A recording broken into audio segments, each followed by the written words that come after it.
I love that song by Tom Schuyler. And Tom, I got to meet Tom and work with him and become kind of friends with him when I worked at a Woodmont Christian Church in Nashville, Tennessee. If you ever have a chance to look up Tom Schuyler, he's a Grammy-winning singer-songwriter from Nashville and is in the Country Music Hall of Fame, and he's just one of the most humble people you'll ever meet. And I love that song, and he recorded that with his daughter at a Disciples of Christ General Assembly like eons ago. But I love that song, and I do believe that God speaks to us and often does so in a still small voice. And by that I mean that when God talks to us, it isn't in the heavens cracking open or the mountains crumbling or in a burning bush. God already did all of that stuff.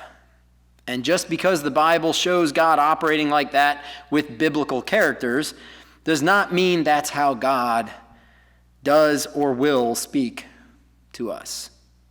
I suppose it's possible. I'm not denying God that capability, obviously, but I find it unlikely. And let me give you a couple of examples. One, more of a joke than a real life thing, but I'll start with the real life one. My wife and I have a friend. My wife's name is Laura. Interestingly enough, the reason that my wife and this person are friends is because my wife's name is Laura Jane Kern, and this is Laura Jean McSorley. And Laura Jane and Laura Jean were both born on December 31st, 1978. When they found that out, and they found out their names were Laura Jane and Laura Jean, it was an immediate friendship. But Laura McSorley, now Laura Snow, for years struggled with what she was going to do with her life. And everyone around her, all of her friends, myself included, my wife, a dozen of our other friends, told her on a regular basis, and not necessarily in the midst of a conversation about what she wanted to do with her life, just went to her and said, "You have this calling to ordained ministry. It's so obvious to everyone." Yet Laura McSorley, now Laura Snow's response was always, I just don't know what I'm supposed to do with my life. And one day she finally said to my wife, I just wish God would tell me what I'm supposed to do with my life.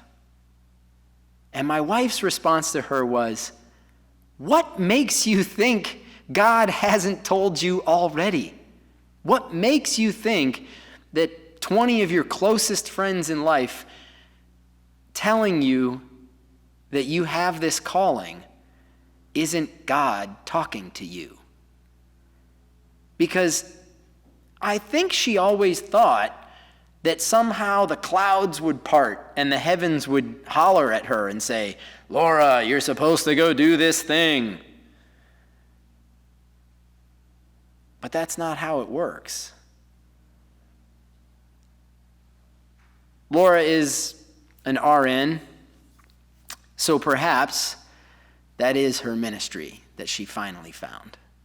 Because RNs, nurses, are ministers, whether they're religious or not.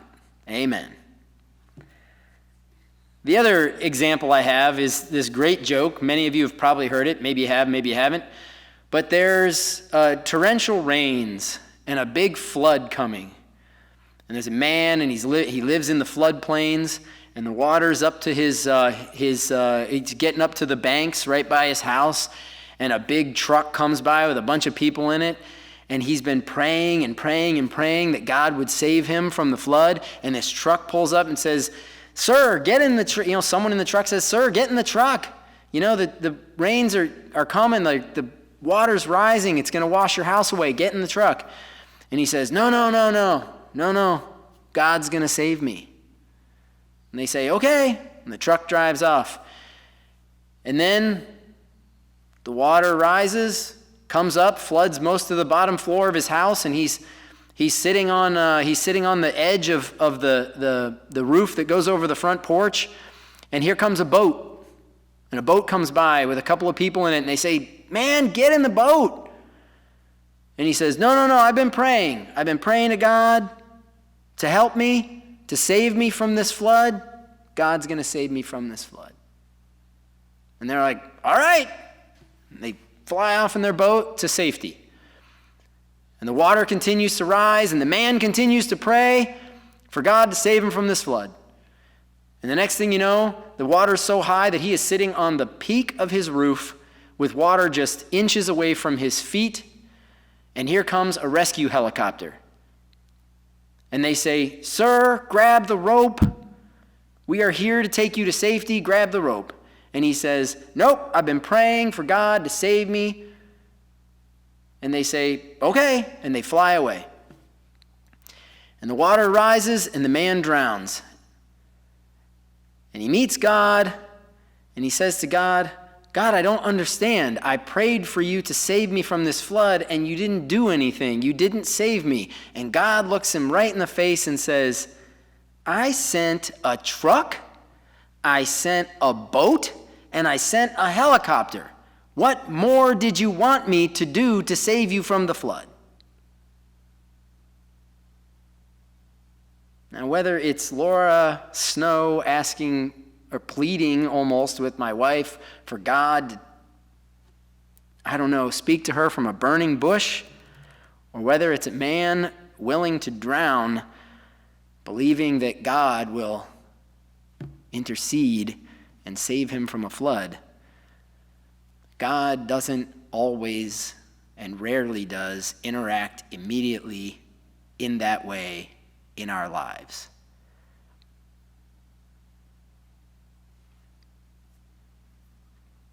God's not always going to speak to us in the way we want God to speak to us. And sometimes God's not going to say anything at all. Here in this story from 1 Kings about Elijah that we hear this morning, while we love to think about it in the way the King James Version of the Bible tells us it happened, in the spirit of Tom Schuyler's song we just heard, that God spoke to Elijah in a still, small voice. In reality, God didn't speak at all. According to the original Hebrew, the translation comes out to mean silence. There was nothing.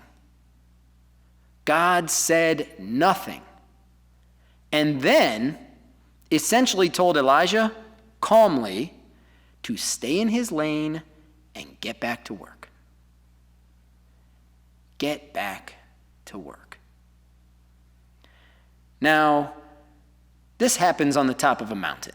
And mountaintop experiences, that term, mountaintop experiences, they're great, but they are not sustaining. They are not a sustainable thing. Now, who amongst us, just raise your hand at home if you need to, who's been to church camp, a church retreat, a sabbatical, a monastery, or simply been camping or hiking to a place where there is no noise? And by no noise, I mean no sound at all, so that all you hear is the sound of absolute silence. You know that sound if you've ever heard it. It can be refreshing and renewing. It can also be terrifying. Laura and I hiked and camped overnight in Haleakala Crater on Maui when we lived in Hawaii. And you don't think you can find seclusion on an inhabited, populated, developed island, but let me tell you, we were terrified for most of the night. Think backcountry packing. No one else around, no noises, and Haleakala is entirely above the cloud line on Maui. So it's like you're on another planet, and the only people there. When I say the sound of silence, it was eerily silent. I'm pretty sure the only thing I could hear was the blood pumping through my ears. So despite the fear, it was peaceful. It was serene, it was beautiful, and it was invigorating in a way. But again, mountaintop experiences are not sustainable. They renew us. They renew our spirits so that we can get back to work. But they are not sustainable. They are reminders, as was Elijah's mountaintop experience, to get back to work, because there is work to be done. Now, despite the bliss-inducing euphoria these experiences can provide, again, they're just not sustainable. God reminded Elijah on that mountaintop that there was work to be done. He was reminded by God to get back to work. Now let's take a moment to go back just a few verses in the story. Elijah is the last remaining Yahwistic prophet after King Ahab's wife, Jezebel, purges the northern kingdom of Israelite prophets. Elijah has a standoff with Jezebel's Baal cult prophets and kills them all. She promises to murder Elijah. He runs away, and after a 40-day and 40-night journey, it's always 40 days and 40 nights, into the wilderness, it's always into the wilderness, he hides on Mount Horeb, which is the same as Mount Sinai. You know, God's mountain, where God handed down the Ten Commandments. Same mountain. So Elijah is up on this mountain, scared out of his mind that Jezebel is going to kill him. Enter God. God asks Elijah, "What are you doing here?"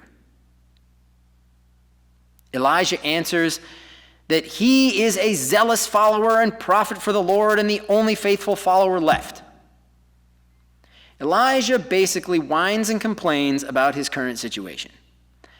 God causes a huge ruckus in which God is decidedly not present.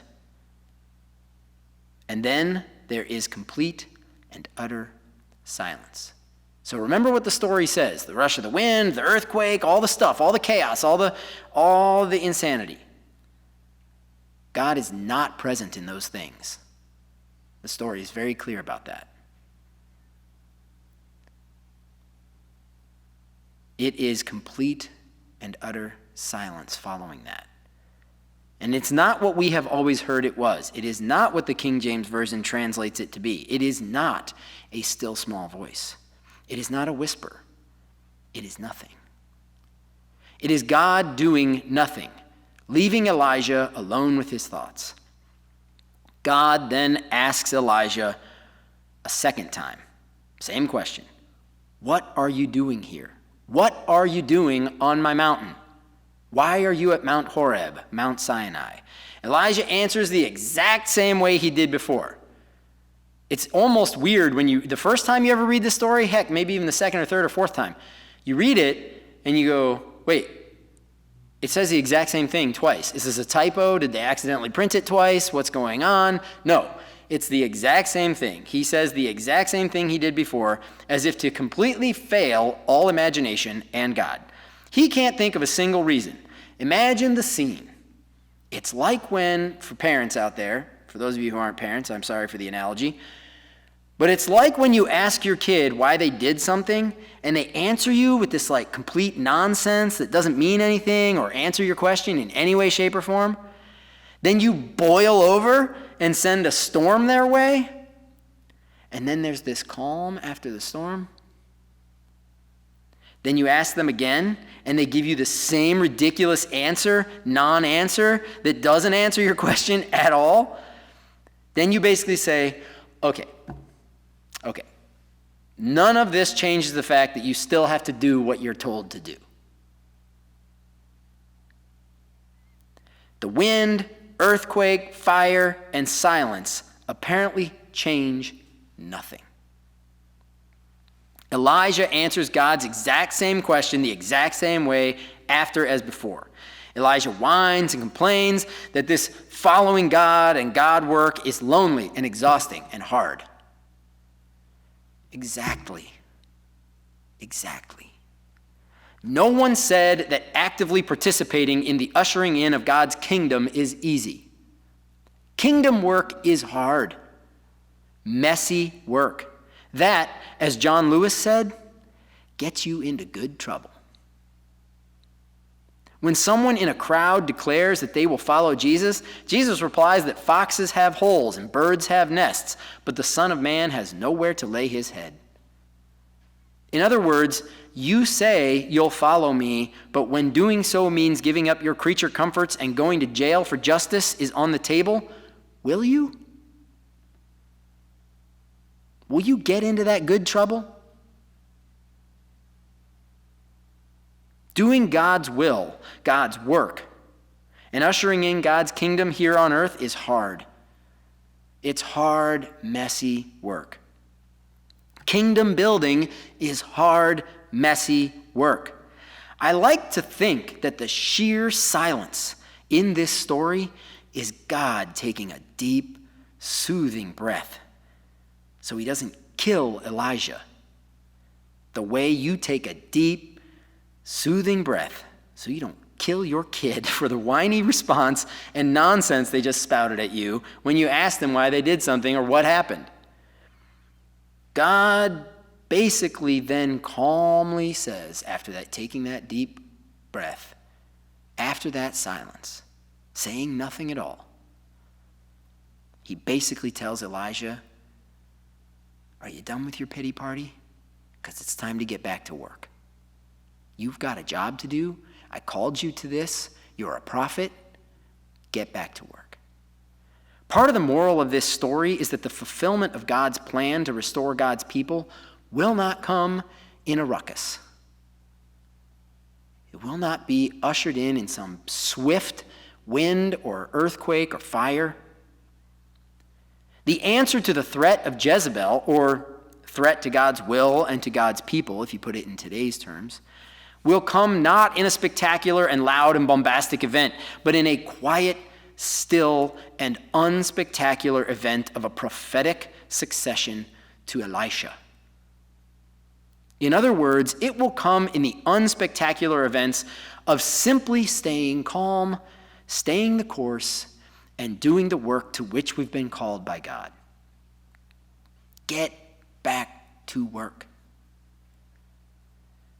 I came across this hymn not long ago, and forgive me for reading it to you. I certainly won't sing it to you, but forgive me for reading you the text of this hymn. It's called, Will You Come and Follow Me? Will you come and follow me if I but call your name? Will you go where you don't know and never be the same? Will you let my love be shown? Will you let my name be known? Will you let my life be grown in you and you in me? Will you leave yourself behind if I but call your name? Will you care for cruel and kind and never be the same? Will you risk the hostile stare should your life attract or scare? Will you let me answer prayer in you and you in me? Will you let the blinded see if I but call your name? Will you set the prisoners free and never be the same? Will you kiss the leper clean and do such as this unseen and admit to what I mean in you and you in me? Will you love the you hide if I but call your name? Will you quell the fear inside and never be the same? Will you use the faith you've found to reshape the world around through my sight and touch and sound in you and you and me? Lord, your summons echoes true when you but call my name. Let me turn and follow you and never be the same. In your company I'll go where your love and footsteps show. Thus I'll move and live and grow in you and you in me. This idea of God's work being exhausting resonates so well right now in our world and in our country. We are living through a time right now when it is clear that not just many in our government, but many of our fellow citizens and fellow Christian sisters and brothers care more about profits than they do about people. We live in a world ravaged by poverty and hunger and strife, and now by a pandemic that seems to threaten everything. Now more than ever, God's work is so vital and so crucial to protecting all of God's children and God's creation. And it appears nothing about this work of God to which we are called is getting any easier. In fact, in many ways, it seems to get harder every day. Like I said last week, the good news here is that we do not wrestle with this work alone. We do it together with the help of God on our side. So when we talk to God and lament about the hardships of doing the work God has called us to do, like Elijah did, when we hear nothing, what we are hearing, or really not hearing, is the sound of God telling us, not in a still small voice, but in no voice at all, to get back to work. It's okay to lament about how hard the work is. But on some level, God's silence is God's blessing to have our, for lack of a better term, our pity party. And then get back to work. Will you come and follow me if I but call your name? Will you go where you don't know and never be the same? Will you let my love be shown? Will you let my name be known? Will you let my life be grown in you and you in me? Let us all listen carefully for the sheer silence of God telling us, get back to work. Amen.